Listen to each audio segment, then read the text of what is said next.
Bonjour tout le monde, on se retrouve aujourd'hui pour une nouvelle vidéo.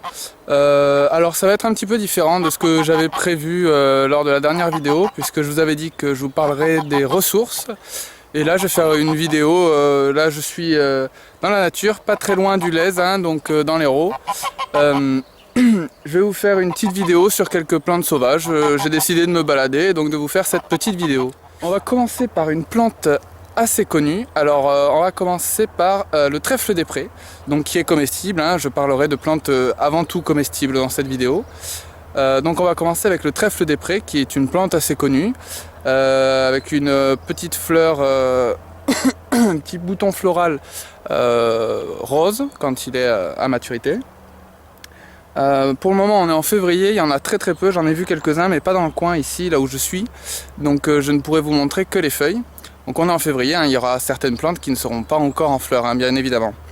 Alors on va commencer avec cette petite plante du trèfle. Donc voilà, hop, des petites feuilles de trèfle des prés, qu'on reconnaît très bien parce qu'elles sont donc à 3 feuilles avec un espèce de petit liseré blanc là au milieu en flèche. Et donc quand on regarde un petit peu plus près, elles poussent souvent en petits tas comme ça. Ici, là on en voit pas mal, là ici. Juste à côté aussi, là ici, en petite colonie. Alors une deuxième plante assez connue, il s'agit du plantain lancéolé. Alors ici il est vraiment tout petit, c'est une jeune pousse, mais il y en a qui sont vraiment plus grands.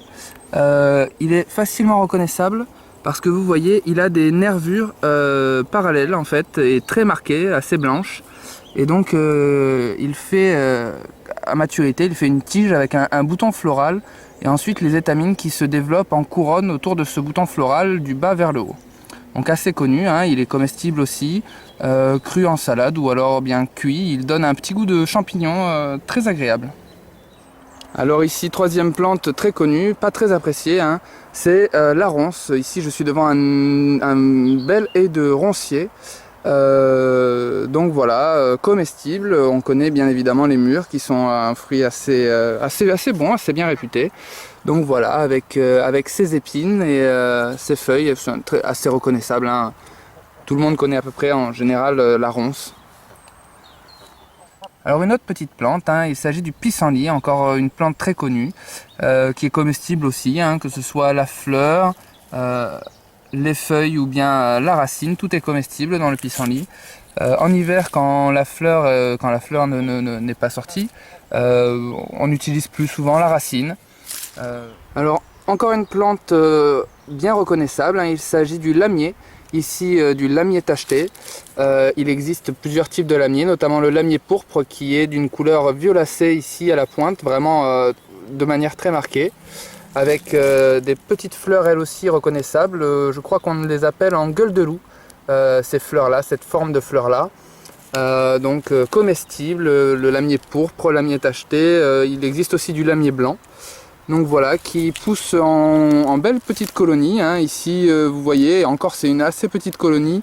Il y en a ici, c'est au soleil, on les voit moins, mais ici il y en a encore. Et il y en a vraiment sur une belle surface ici en face de moi. Même un petit peu là, on le voit. Donc voilà. Donc plante comestible aussi. En ce moment là, ça pousse bien, surtout dans le sud de la France. Dans le nord je pense que un peu moins, il fait pas encore assez chaud. Mais ça pousse bien, en belle colonie. Donc nous voilà devant encore une nouvelle plante. Vous devinez sans doute rien qu'à l'aspect, il s'agit du poireau. C'est du poireau sauvage. Alors on le reconnaît parce que ça ressemble tout à fait à un poireau cultivé. Voilà, à la base il peut être un peu blanc, celui-ci ne l'est pas. Mais si vous voulez être sûr de ne pas vous tromper, eh bien coupez un petit bout de feuille, écrasez-le entre vos doigts et sentez-le. Ça sent très fort le poireau, l'ail, voilà, ces plantes-là. Donc ça peut pousser un peu en colonie aussi. Alors ici on est sur une pente qui est en plus de ça assez sablonneuse, etc. Donc je ne sais pas si c'est le meilleur terrain pour ces plantes là. Quoi qu'il y en ait encore, il y en a quand même pas mal là dans la zone où je me trouve. Mais ça peut pousser voilà, en colonie. Ici il y en a 4, 5, 6, il y a 6 pieds.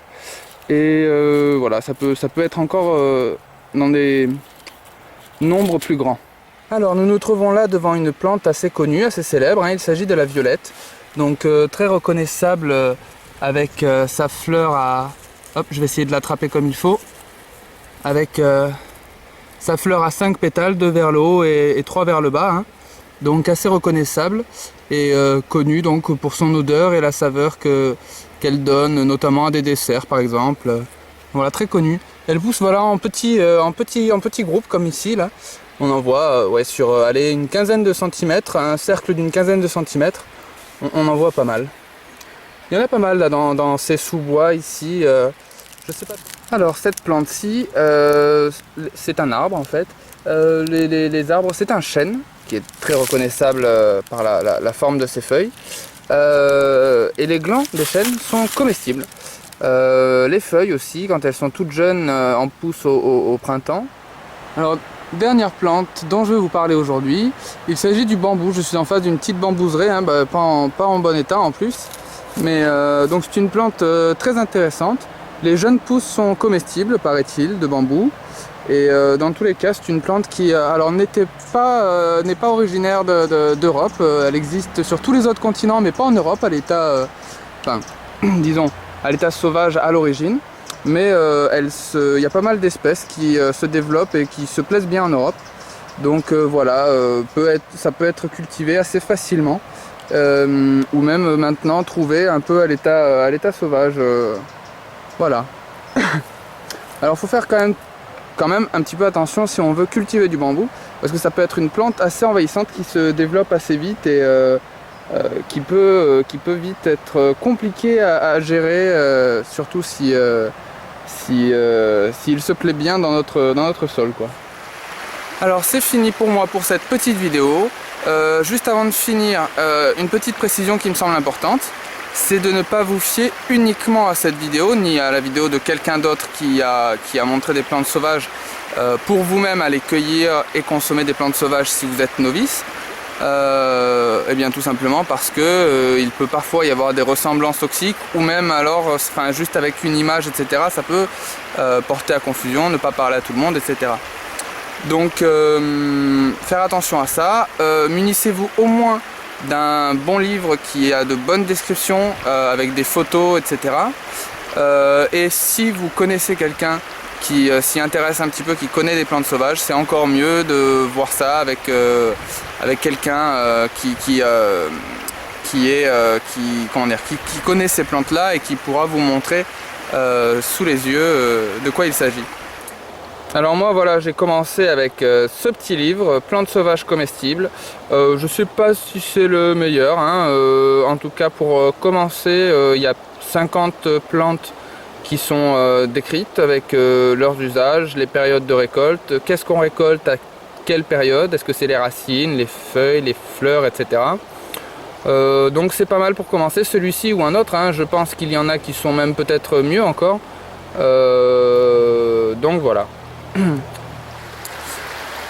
Je vous dis à bientôt, partagez ou aimez si la vidéo vous a plu et on se retrouve pour une prochaine vidéo très bientôt.